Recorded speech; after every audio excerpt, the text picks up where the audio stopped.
Señores participantes, continuamos en esta segunda sesión con la maestría de Planificación Estratégica para el Desarrollo y nuestra asignatura de Presupuesto Público Nacional.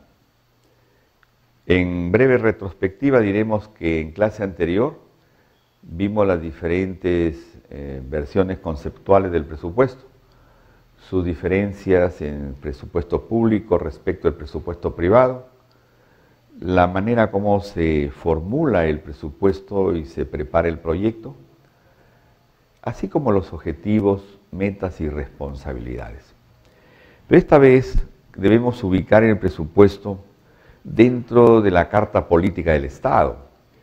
Nosotros tenemos un derecho positivista, siguiendo la escuela de Hans Kelsen, en la que dentro de la pirámide de normas, la Constitución es por encima de todas.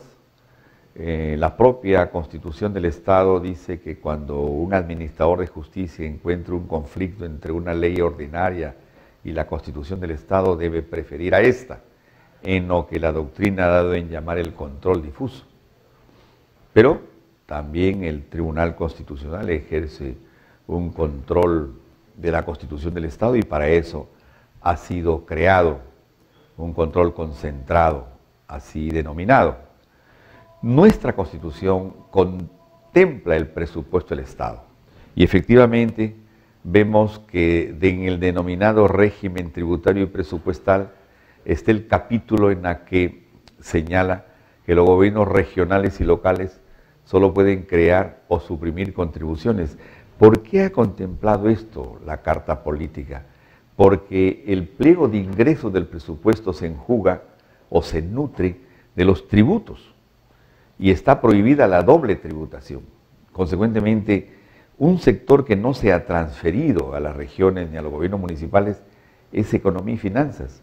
Los gobiernos regionales y locales tienen especies parafiscales, especies menores, como son contribuciones y tasas en su ámbito y jurisdicción, pero no pueden gravar hechos imponibles que ya grava el gobierno nacional y que cobra la Superintendencia Nacional de Administración Tributaria. Ha sido muy puntual el legislador constituyente al contemplar que los tributos se crean por ley y dentro de los tributos están las contribuciones, los impuestos, las tasas y los recursos parafiscales. En los gobiernos regionales o locales solo se pueden crear o suprimir contribuciones y tasas en sus jurisdicciones y ya vemos que son especies menores. Pero los tributos se crean por ley. Se crean también beneficios tributarios por ley. Exoneraciones, aplazamientos, fraccionamiento del tributo. Eso viene contemplado como una prerrogativa, contemplado en la Constitución del Estado como una prerrogativa del Congreso Nacional. Y también la Carta Política ha establecido un calendario de cómo es que el Poder Central debe enviar al Parlamento el proyecto de presupuesto. Y estableció el 30 de agosto como fecha en que debe hacerlo, pues al 30 de noviembre el Parlamento ya debe haber aprobado este proyecto. Tan es así que si hoy estamos a 3 días de terminar el mes de noviembre, o a 2 días, estamos pues a portas de aprobar el presupuesto del año 2013 y esta es responsabilidad del Parlamento Nacional. El 30 de agosto la responsabilidad fue el Ejecutivo de enviar el proyecto al Congreso y el 30 de noviembre la responsabilidad del Congreso de aprobarlo ya como una ley de la República. Por eso es importante que este calendario se respete.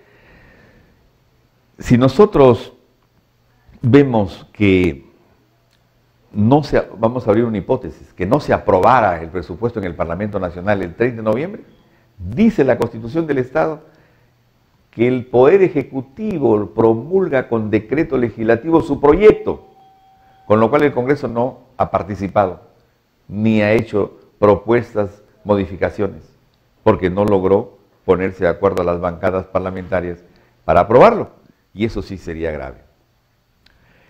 El presupuesto, más allá de su marco constitucional, tiene una ley general del sistema de presupuesto, que también se llama Ley Marco de Presupuesto.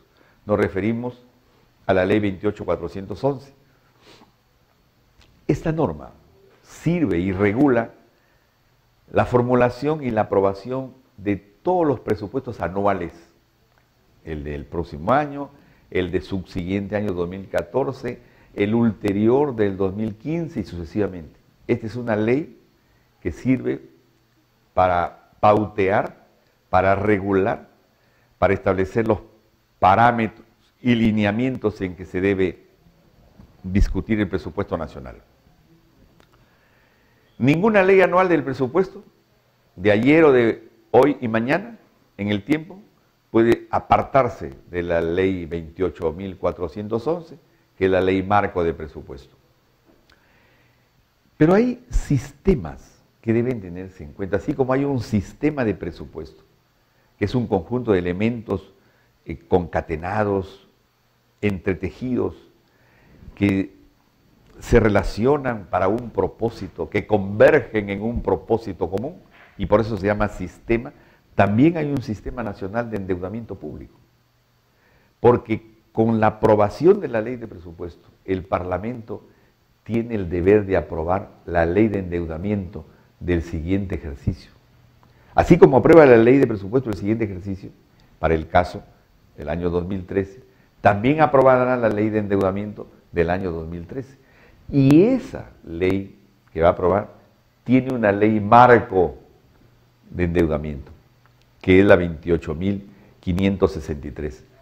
De modo que hay una ley marco de presupuesto y una ley marco de endeudamiento, un sistema nacional de contabilidad pública y un sistema nacional de tesorería.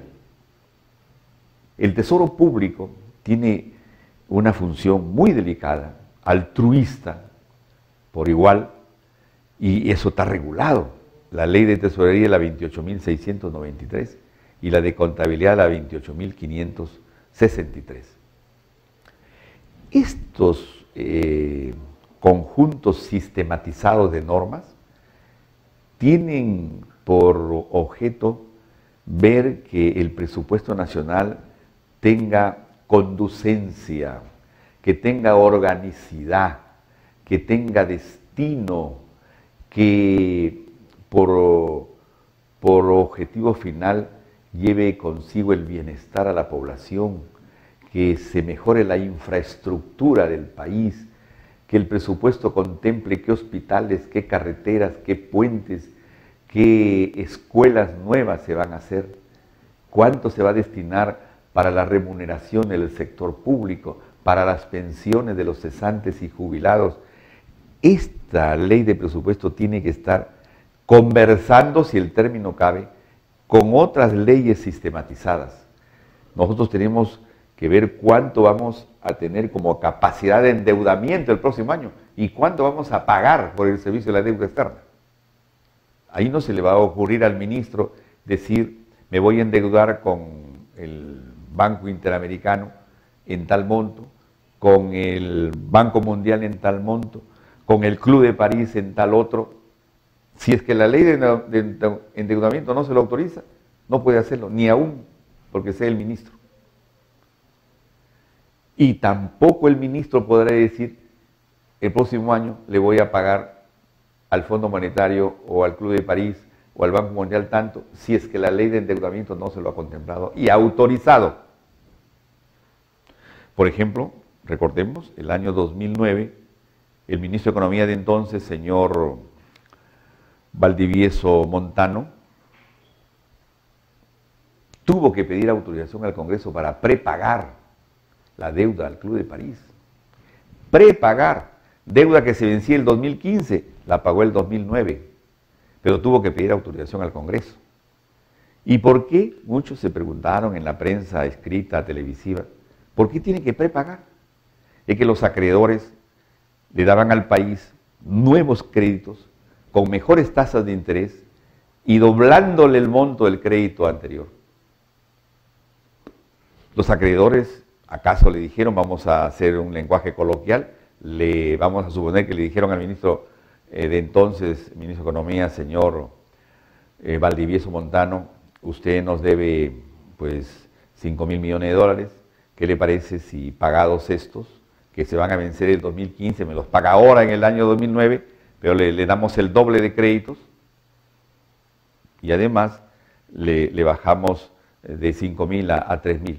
Ya no va a pagar los intereses que venía pagando. Entonces, eso no se llama economía, eso se llama finanzas.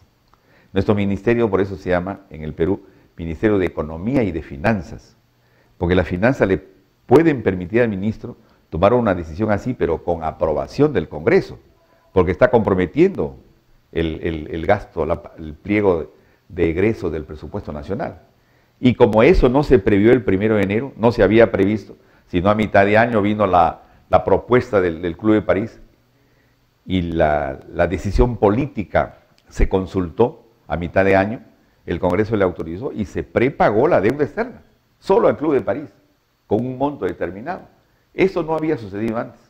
De modo que sí, estos sistemas de presupuesto, de endeudamiento, de contabilidad, de tesorería, se dan la mano, no pueden concebirse separadamente.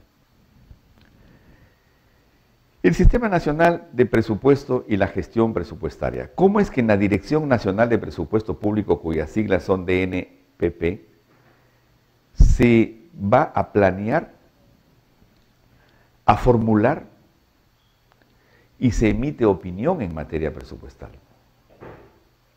La Dirección Nacional funciona todo el año, evidentemente, no solamente en los meses que de agosto debe enviar el presupuesto del próximo año el señor Presidente de la República al Congreso. La Dirección Nacional de Presupuesto trabaja todo el año y puede emitir opiniones.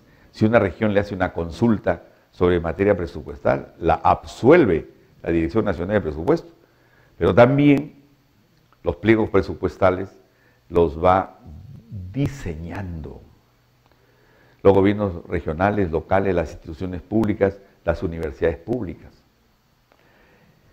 Solo por método se concibe que en el gobierno central hayan organismos que sin pertenecer, sin estar bajo la subordinación o la línea orgánica del señor presidente o de algún ministro, sin embargo, presupuestalmente están contenidos en el pliego del gobierno central, pero son autónomos.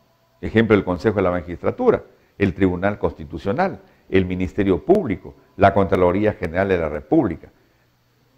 Las partidas para estos organismos constitucionales autónomos salen por el pliego del gobierno central, pero son autónomos. Algunos podrían pensar, pero ¿cómo es posible que, por qué no tienen una formulación y una autonomía? Bueno, constitucionalmente está previsto, y en la ley 28.411 de Ley Marco de Presupuesto está previsto que ellos serán entes autónomos, pero del presupuesto la tienen a través del gobierno central. Y así la unicidad de caja la tiene el ministro de Economía y el director nacional del Tesoro Público. Llevan adelante la ejecución del presupuesto autorizado, orientándolo al cumplimiento de sus metas programadas. No puede dejar de poner atención a las metas programadas. Evidentemente coordinando todos los titulares de pliego con la Dirección Nacional de Presupuesto Público las pautas a seguir en materia presupuestal. Si un titular de pliego, el ministro de Defensa, llama al director de presupuesto, le dice, ponga a disposición de este pliego la partida que nos corresponde en el mes de tal, el último trimestre del año. Entonces, supóngase usted que estamos en el mes de agosto, no le puede poner antes de tiempo las partidas del último trimestre del año. Eso va calendarizado. Entonces, tiene que haber una coordinación con la Dirección Nacional de Presupuesto Público. Ni el ministro lo puede autorizar si es que no está dentro de la programación. Y es que el presupuesto nacional responde a variables macroeconómicas. El presupuesto nacional tiene como variables la balanza comercial, la balanza de pagos, la tasa de cambio, la presión tributaria, el Producto Bruto Interno, la presión tributaria que SUNAT tiene que estar en permanente contacto con el Ministerio de Economía por si hubieran bajas en la recaudación. Entonces puede haber de pronto un desequilibrio presupuestal. Tiene que haber una estrecha coordinación entre los operadores económicos. ¿Cuál es el alcance, consecuentemente, del Sistema Nacional de Presupuesto? El gobierno central, empresas de los gobiernos regionales y locales, ¿cómo no? Pueden haber empresas regionales en la región La Libertad, en la región Arequipa, en la región Iquitos, o Loreto, perdón.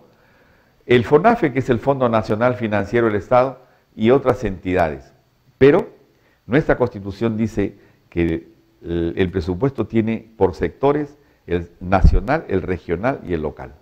Que pueden haber desprendimientos a nivel empresarial, es evidentemente comprensible si un gobierno provincial como el de Trujillo cree que directamente no va a haber el recoge de la basura y el saneamiento, pues crea una empresa municipal de limpieza, y es una empresa paramunicipal, pero que va a tener evidentemente una cierta autonomía, un régimen laboral de sus empleados distintos a los servidores del municipio provincial. Para eso es una empresa paramunicipal. Claro, si nosotros vemos ya desde el punto de vista cosmorámico, la Dirección Nacional de Presupuesto, el más alto nivel técnico, luego viene la entidad, vamos a suponer, la Contraloría o el Ministerio Público, el titular. ¿Quién es el titular del pliego? El señor Contralor o el señor Fiscal de la Nación, según su pliego, y después viene la Oficina de Planificación y Presupuesto. Con esos niveles conversa diariamente, si es posible, a cada momento. El director nacional de presupuesto puede citar en el día al jefe de la oficina de presupuesto o al titular de la entidad o a todo el directorio de la entidad para advertirles que no se está aplicando debidamente y los riesgos que eso supone para ellos mismos. Entonces, la ejecución de los fondos públicos tiene también que verse dentro de una actuación eficiente del órgano que acota y recauda los tributos. En el 1 de enero de cada año la jefa de SUNAT puede decir vamos a recaudar 60.000 millones de soles, pero de pronto hay un reporte de la alarma según el cual en junio o en julio va a bajar la recaudación. Hay problemas climáticos en determinadas regiones eminentemente agrícolas y los agricultores van a pedir fraccionamiento, van a pedir aplazamiento de sus deudas. Una cosa es estimar la recaudación en el mes de enero y otra cosa es vivirla y percibirla durante los 12 meses del año. Entonces, evidentemente, hay un vaso comunicante permanente entre el señor Ministro de Economía, el señor Director Nacional de Presupuesto y la jefa de la SUNAT. Porque nosotros básicamente tenemos como ingresos del presupuesto los tributos. Ya no tenemos empresas del Estado. En su mayor parte han desaparecido. En el caso peruano estoy poniéndome, ¿no? Ya no existe Aeroperú, ya no existe Entel Perú, Compañía Peruana de Teléfonos, Hierro Perú, Cider Perú y todas las razones sociales que terminaban en la palabra de nuestro querido Perú. Consecuentemente, los tributos son los que debemos cuidar. Entonces, el proceso presupuestario tiene que ver con programación, formulación, aprobación, ejecución, evaluación y control. Si nosotros queremos integrar este ciclo, tendríamos primero que ver que dentro de la programación esté el presupuesto participativo. El alcalde tiene que recoger las demandas, el inventario de necesidades de su pueblo. Y la región por igual. Y el titular de pliego ministerial también. Programa. La Dirección Nacional de Presupuesto formula. El ministro se lo alcanza al presidente de la República, el presidente el 30 de agosto remite al Congreso. El Congreso aprueba el 30 de noviembre el presupuesto nacional. El 1 de enero se comienza a ejecutar en todos los pliegos. Los 17 ministros, los 25 presidentes regionales, los 1.800 alcaldes, y comienza la evaluación. ¿Se está gastando bien? Hay medidas de austeridad en el presupuesto, alertan. ¿Por qué se están violentando las medidas de austeridad? Está prohibido comprar automóviles. ¿Por qué en el mes de enero, iniciando el presupuesto, se compró? ¿Por qué no pidió autorización para que se flexibilice el presupuesto? Entonces hay una evaluación permanente y hay reportes alarma. Si la Contraloría a un titular de pliego le encuentra mediante un examen de control público una responsabilidad, le pone un letrerito que se llama rindente y no lo va a soltar sino después de varios años. Si es posible, lo siente en el banquillo de los acusados. Mucho cuidado para quienes mañana van a manejar presupuesto público con la ejecución que tiene que ser correcta y de acuerdo a la previsión legislativa y de ninguna manera de acuerdo como el ánimo de la empresa, de la entidad estatal, se lo dicta. Tiene que ser con riguroso apego a la ley. Entonces la programación tiene que ver con esto. La Dirección Nacional de Presupuesto estima que debe asignarse recursos ordinarios, recursos públicos según una palabra, se constituye un pliego presupuestal para optimizar los servicios en bien de la población. Hay objetivos institucionales, evidentemente, no solo en el gasto, sino en la estimación de los ingresos. En este sentido, tenemos que ver una triple dimensión del presupuesto. Un titular de pliego. Imagínese usted el Ministerio del Ambiente. Va a ir al Congreso, hoy estamos 28, puede ir antes del 30 a exponer. Tres pliegos. El pliego del año 2011 ya ejecutado, el avance del presente año 2012 y la proyección del 2013. Esa triple dimensión presupuestal recae sobre el titular de pliego. En el ejecutado del año anterior, para el caso del año 2011, se llama Cuenta General de la República. El Parlamento le tiene que decir cómo estuvo su cuenta general del año pasado. ¿Se cumplieron las metas? Luego le preguntará cómo avanza el presupuesto de este año. ¿Se están cumpliendo? Finalmente le pregunta cómo se ha proyectado en el 2013. Usted está estirando la mano que le den más recursos para el año 2013, pero no ha cumplido con lo que se le asignó en el año 2011 y no está cumpliendo con lo que se le está asignando en el 2012. ¿Con qué autoridad usted pide recursos mayores en el presupuesto 2013?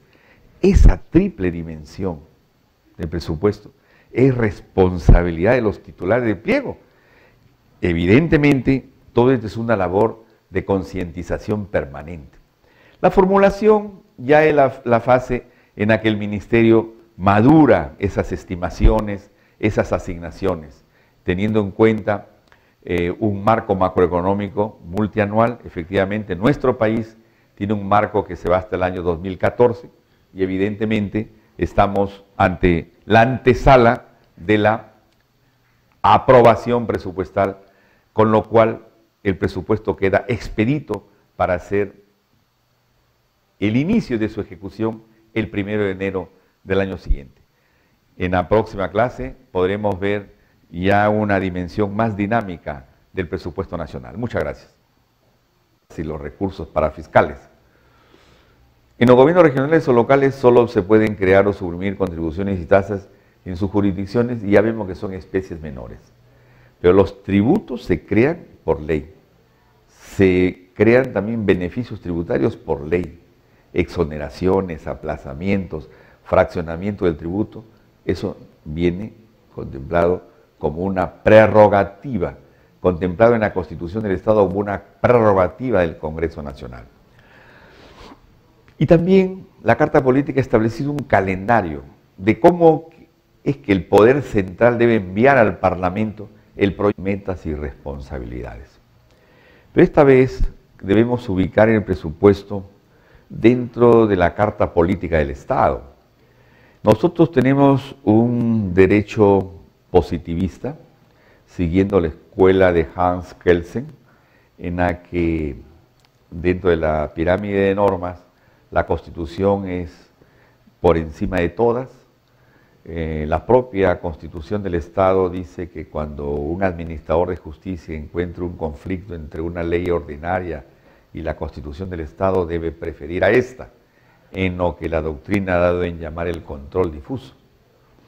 Pero también el Tribunal Constitucional ejerce un control de la Constitución del Estado y para eso ha sido creado un control concentrado, así denominado. Nuestra Constitución contempla el presupuesto del Estado y efectivamente vemos que en el denominado régimen tributario y presupuestal está el capítulo en el que señala que los gobiernos regionales y locales solo pueden crear o suprimir contribuciones. ¿Por qué ha contemplado esto la Carta Política?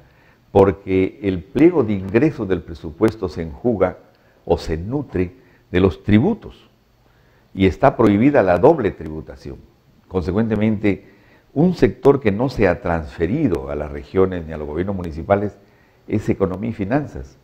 Los gobiernos regionales y locales tienen especies parafiscales, especies menores, como son contribuciones y tasas en su ámbito y jurisdicción, pero no pueden gravar hechos imponibles que ya grava el gobierno nacional y que cobra la Superintendencia Nacional de Administración Tributaria. Ha sido muy puntual el legislador constituyente al contemplar que los tributos se crean por ley y dentro de los tributos están las contribuciones, los impuestos, las tasas. Señores participantes, continuamos en esta segunda sesión con la maestría de Planificación Estratégica al Desarrollo y nuestra asignatura de Presupuesto Público Nacional. En breve retrospectiva diremos que en clase anterior vimos las diferentes versiones conceptuales del presupuesto, sus diferencias en presupuesto público respecto al presupuesto privado, la manera como se formula el presupuesto y se prepara el proyecto, así como los objetivos